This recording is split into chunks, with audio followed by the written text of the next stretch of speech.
All right, talking of Pakistan and how well they've been doing so far in this tournament, let's go across to Shivani Gupta. She's going to bring us some very, very important numbers, crucial numbers, which will show us why Pakistan are the favourites going into this particular encounter. Their batsmen are firing, their bowlers are firing. Shivani, over to you.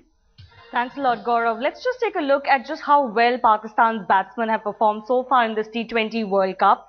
You know, in India-Pakistan clashes traditionally Pakistan's bowlers and India's batsmen. And yes, that will stay the same way. But we can say the coming back of certain players in the Pakistan lineup has certainly done very well for them. There's Imran Nazir, who's done very well at the top. We saw the way he thrashed the Bangladeshi bowling attack all over the park, and he notched up a higher score of 72. There's Nasir Jamshed, that Shoaib has also talked about earlier, and how crucial he is for Pakistan in the batting order. And of course, there's Umar Akmal. The way he finished the game off in tough conditions in a pressure situation against South Africa speaks volumes of the kind of calm that he can bring to the middle order, the lower middle order that Pakistan desperately needs.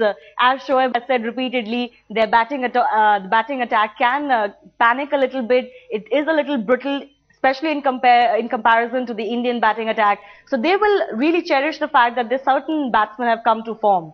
Well, this is the form book that both teams have displayed so far.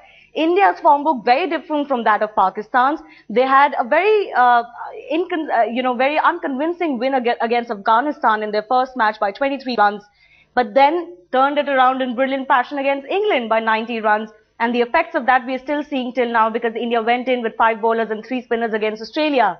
In that match, though, they lost by 9 wickets. So it's been a complete turnaround for India in just a couple of days, in just a couple of matches' time.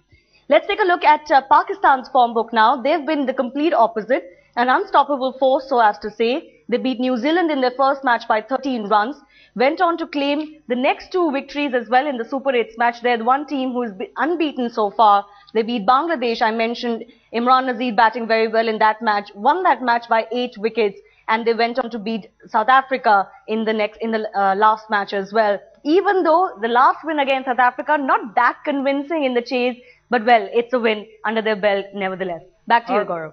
All right, Shivani, we will keep coming back to you for those important numbers and stats.